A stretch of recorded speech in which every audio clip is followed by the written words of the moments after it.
Well, I finally caved in and got myself one of these, the Logitech MX Master 3S. The Master series has always been like a highly regarded mouse among creators, and it's marketed as a productivity based high performance mouse, so I thought let's check it out. I was looking for a really high performing multi featured mouse anyway, so hopefully this is worth it. There it is, that's the mouse, and the receiver comes separate, which is kind of an annoying thing, I'll explain. But yeah, it's heavier than I thought. Feels good, high quality stuff. Pretty simple to operate. There's a button on the back and there's a switch. Of course, the highlight of this mouse is that infinite scrolling wheel. Man, that feels good. We'll take a look in a second. And there's also a soft touch button near the thumb area. It's supposed to help you with gestures and stuff. I have seen videos, but I haven't used it before, so this will be my first experience. However, I am annoyed that this 2.4G receiver is a separate thing. It doesn't go into the mouse anywhere, so that's going to be annoying to carry around. I wish there was a compartment to store it, but as soon as I turn the mouse up, I get this alert on my PC, so it's pretty fast. Pairing up was absolutely no issue, even though it uses Bluetooth. I think it's faster than most other Bluetooth devices that I have somehow. And I noticed that it also gave me this prompt to install their software somehow. How did that happen? Maybe this thing has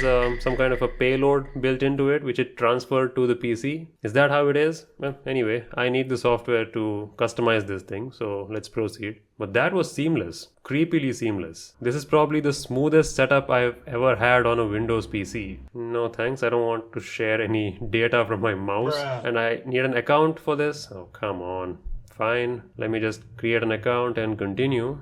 It shows the battery percentage, which is cool. Now let's go over the features, shall we? So it has up to 8000 dpi and you control the speed from here. That's dope. And that's the highlighting feature, the mag speed magnetic scroll wheel. It's probably the best scroll wheel I've ever used in a mouse. I'll talk more about it in a second, but we can also see that the horizontal scroll wheel has a customization. I'll set it for horizontal scroll for now. Back and forward buttons can be left on default. And there's that easy switch button which helps you switch between 3 devices that this mouse can connect. And this gesture button is kind of unique. You press it and move the mouse in different directions to access some functions. Like I can access all my desktop windows, I can show or hide the start menu and all that. I'm not really feeling this button, to be honest, but I guess for those who rely on gestures on a touchpad, for example, this can give you a similar experience. That's cool. And it has various presets for different commonly used applications. Nice. I'll leave all of this on default for now and just continue. And they have this feature called Logi Flow where you can kind of copy and paste data from one to another. I'm not going to use it like that. I just have one primary system of mine, so I'll leave it be. But maybe that's a cool thing to explore for another video. Let me know if you want to learn more about that. But you can see, right, already how feature rich this mouse is. It's really well made, even from a software perspective. I can see why it costs so much. I actually paid a little bit more than the usual markup price for this, at least more than the US price, but I think it's fine. It's a one-time purchase, and I have spoken to other Logitech MX users and they've all said that their mouse lasts over 2-3 years easily. And even after that, this thing can probably still be used as a Type-C mouse, as a wired option. So I think I'm good to go for at least the next 3 to 4 years. I gave that gesture button a shot. By pressing it I can switch between my windows like this. That's cool. I don't have to press Alt Tab or anything, but I'm still not used to the movement, like bringing up the start menu or hiding the desktop and all that. Maybe with practice I can get better at it. You can even shift desktops by moving the mouse left and right by pressing this button. So if you have multiple desktop views, you can switch between them. But on Windows 11 it doesn't really have a good animation, so it kind of looks jerky and suddenly changes. But I think it's still better than using a keyboard shortcut which requires 3 key combination. And even the sensor doesn't emit that weird red light that you see with most other mice. It kind of threw me off at first, but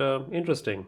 You see, the difference between a pro-grade high-quality tool and a regular budget-friendly tool is not exactly the features all the time. It often comes down to little details, like for instance, when you pick up the mouse, it automatically lights up and shows you which device you're on, but it doesn't stay on all the time. That's a much more minimal way of showing it instead of having an LED indicator on all the time. Of course, it doesn't matter for the functionality, but from an aesthetic choice point of view, I really like it. The horizontal scroll wheel is pretty cool too. It's not the same same infinite scrolling magnetic wheel as the vertical one, but it's useful for horizontal scrolling, which is cool. You don't have to press shift on your keyboard. So the main theme of this mouse is that it can do a lot more things without needing keyboard shortcuts. And the design is really well made, like it naturally fits my palm. You can see all the fingers line up to the buttons comfortably, and that scroll wheel. Oh man, let's talk about that scroll wheel. It has multiple modes of adjustment, like you can press the button up top to make it scroll line by line or just fly away. I recommend keeping it in that way,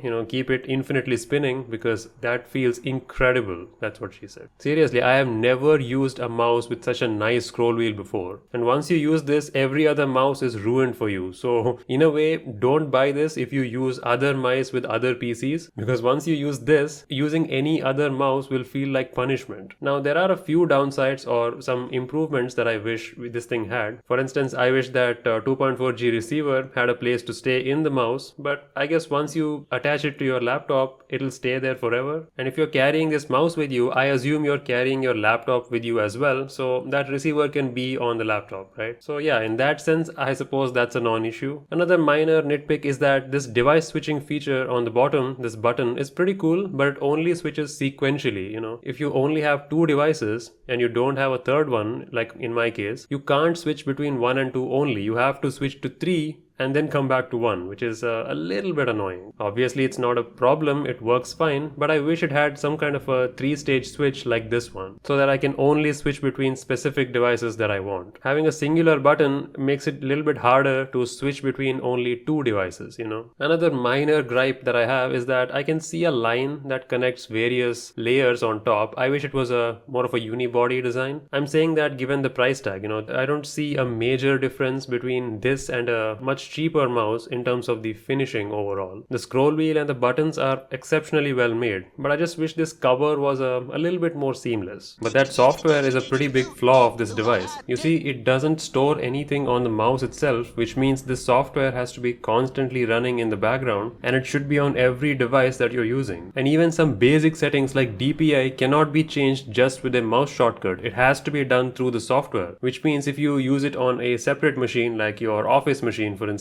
which doesn't allow you to install this Logi plus whatever, you can't change the DPI on that system. And all the macros and shortcuts you have made, they're all lost because they don't save themselves on this mouse. I mean, a $10 mouse can change a DPI with a simple button press, which this thing cannot. It doesn't have a DPI button anywhere. That's a ridiculous omission in my opinion. Logitech, why would you do this? Why would you make a software which requires you to log in with an account to change a DPI? That shouldn't be the case when you're using a freaking $100+ mouse. By default, this premium product should do all the things that a budget product does. So I don't like this software, even though the hardware is spectacular. Man, I just wish this thing had built-in memory so I can configure everything once, save it on there, and use it on as many devices as I want. But nope, you have to use the software on every device and log in to every device. Logging into your account to change the DPI of a mouse is pretty ridiculous. I didn't notice a lot of other creators or reviewers mention this, so I thought you should know because it's a big fucking deal. If a system that you're using does not allow you to install that software, you are basically left out of a lot of features. I thought this was made for productivity. How is installing a software everywhere you go productive? And I think it can't be fixed because maybe this mouse doesn't have sufficient built-in memory. So if you can wait, maybe you should wait for the MX4. I don't know when it will come out. It has been delayed already, but maybe that'll have built-in memory which doesn't need you to install this software everywhere. The battery life on this is pretty good. On Bluetooth, it may drain a little bit more than on the 2.4G receiver, but regardless, around 30 to 40 minutes of charge will get you back up and you'll probably be able to use it for an entire week or at least 5 days. And since the USB-C port is on the front here in a sensible position, you can still use it while it's being charged. Unlike the Apple Magic Mouse, you don't have to make any justification that, oh, it only takes 5 minutes to charge underneath it. Nah bro, you shouldn't have to stop even for like 5 seconds to use your mouse when it's charging. There is no explanation for this. There isn't a sensible need to stop using a product even for like 30 seconds for recharging. Every single device we have should be able to be used while being charged. Apple fans will do anything to justify their weird designs instead of accepting this is a logically better design. Now, should you buy this going forward in 2024? Well, if this software weirdness wasn't an issue, my answer would be 100% hell yes. But if you use this mouse with multiple machines, as you should, it supports it. But you need to have that software on all of them. So if you're okay with that, then sure, this is fine. I mean, I'm okay with it, so I'll use it. But if not, you should probably look for something that has a DPI button, which is a little more sensible. But fair warning, you will miss out on this incredible scroll wheel. For me personally, the trade-off is worth it. I don't think I'll buy the MX4 if it comes out anytime soon. This is fine. I see this as an investment for my usage experience because I use my PC every day for several hours. Might as well get something that's nice to use. In fact, if I had to summarize this mouse with one word,